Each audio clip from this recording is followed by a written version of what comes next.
Halo, kami dari kelompok 6. Di sini kami akan menjelaskan pelanggaran etika teknologi informasi yang dilakukan oleh Sony BMG melalui kasus anti-piracy rootkit.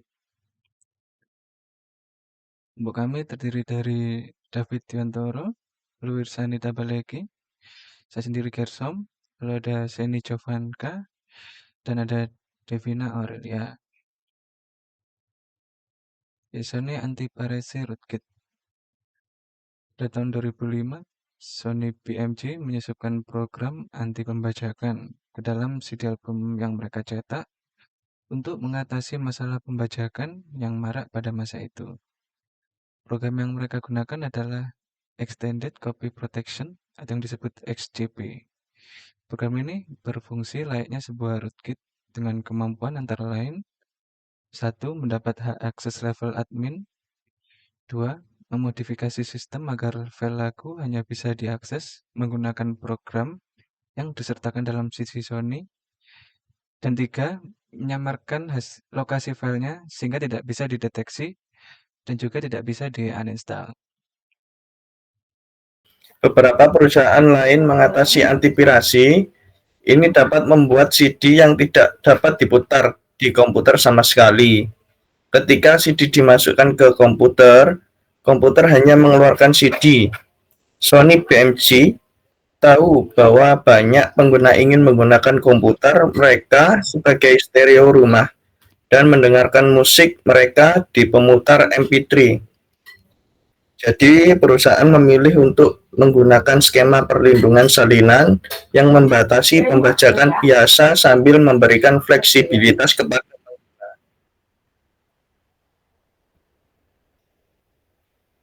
Dalam sebuah komentar di Wired, pakar keamanan Bruce Schneier menyatakan keprihatinannya bahwa perusahaan antivirus dan anti-spyware awalnya memiliki untuk tidak mendeteksi atau menghapus rootkit. Dia mencatat bahwa Symantec Corporation penerbit banyak program keamanan yang digunakan secara luas, menjelaskan kurangnya tindakan dengan mengatakan bahwa rootkit dirancang untuk menyembunyikan aplikasi yang sah. Schneier menolak klaim ini dengan mengatakan bahwa satu-satunya hal yang membuat rootkit ini sah adalah bahwa perusahaan multinasional meletakkannya di komputer Anda, bukan organisasi kriminal.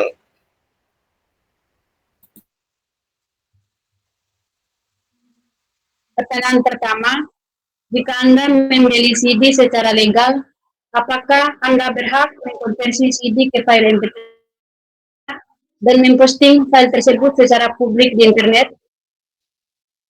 Tidak boleh membagikan file MP3 dari CD lagu secara publik di internet tanpa izin yang sesuai. Hak cipta melindungi karya seni, termasuk musik, dan membagikan atau mendistribusikannya tanpa izin dapat melanggar hukum. Jika ingin membagikan musik secara legal, mempertimbangkan opsi platform distribusi yang sah atau peroleh izin dari pemegang hak cipta. Untuk pertanyaan yang kedua, jika Anda membeli CD secara legal, apakah Anda berhak mengonversi CD ke file MP3 dan menggunakannya di pemutar musik pribadi Anda?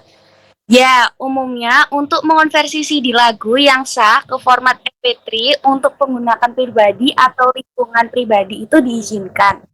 Namun, kita harus memeriksa syarat dan ketentuan yang disertakan dengan CD atau situs tempat membeli musik digital. Karena beberapa kasus dapat memiliki pembatasan atau persyaratan tambahan. Dalam penggunaan pribadi, biasanya konversi ke format digital untuk kebutuhan sendiri dianggap sah. Pertanyaan ketiga, pertimbangan argumen Symantec dan kontra argumen Schneier yang disajikan sebelumnya. Haruskah perusahaan antivirus membedakan antara rootkit dari perusahaan besar dan rootkit dari penjahat? membiarkan yang pertama tetapi mendeteksi dan menghapus yang terakhir. Rootkit mampu mengumpulkan data pengguna, menginstal aplikasi tanpa persetujuan pengguna, mengubah pengaturan sistem komputer, dan menyembunyikan sesuatu. Hal-hal tersebut membuat penggunaan rootkit itu ilegal dan dilarang di negara manapun. Perusahaan antivirus harus bisa mendeteksi dan menghapus semua rootkit baik dari penjahat maupun dari perusahaan besar untuk melindungi pengguna dari resiko keamanan. Oke, sekian presentasi dari kelompok kami. Terima kasih telah menyimak penjelasan dari kelompok kami. Sekian, dadah.